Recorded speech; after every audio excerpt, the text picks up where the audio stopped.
કેન્દ્રીય ગૃહમંત્રી અમિત શાહ આજે અમદાવાદ ખાતે ગુજરાત સહકારી સંઘના મહાસંમેલનમાં આપશે હાજરી. વિકસિત ભારતના નિર્માણમાં સહકારિતાની ભૂમિકા પર કરશે ચર્ચા.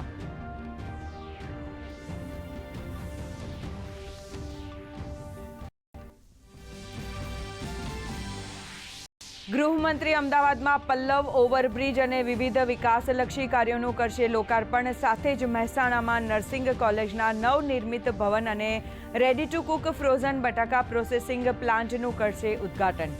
તો બપોરે સાણંદ ખાતેની ત્રિરંગા યાત્રામાં પણ જોડાશે.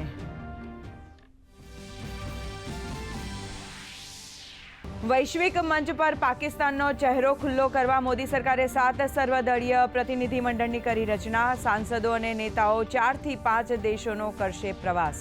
આતંકવાદ સામે ભારતની ઝીરો ટોલરન્સ નીતિ પર આપશે સંદેશ.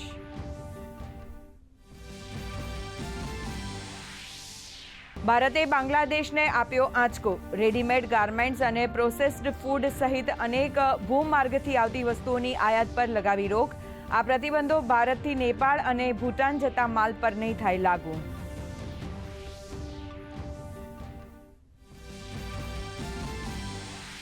અમેરિકી રાષ્ટ્રપતિ ડોનાલ્ડ ટ્રમ્પ રશિયા યુક્રેન સંઘર્ષ રોકવા પુતિન અને ઝેલેન્સ્કી સાથે આવતીકાલે ફોન પર કરશે વાતચીત. વેપાર પર પણ કરશે ચર્ચા.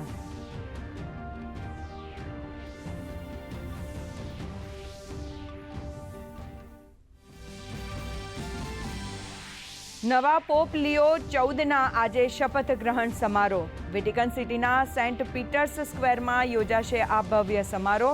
સમગ્ર વિશ્વમાંથી અનેક મોટા નામો આ સમારોહમાં થશે સામેલ.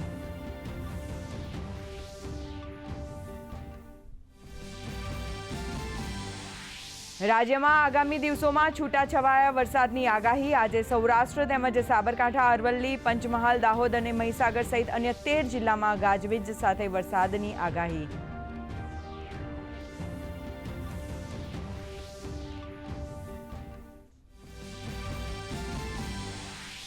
સમગ્ર વિશ્વમાં આજે ઉજવાઈ રહ્યો છે વિશ્વ સંગ્રહાલય દિવસ. આજે સમગ્ર દેશના તમામ સ્થાયી સ્મારકો અને સંગ્રહાલયોમાં પ્રવેશ ફ્રી. આ વર્ષની થીમ છે the future of museum in rapidly changing communities.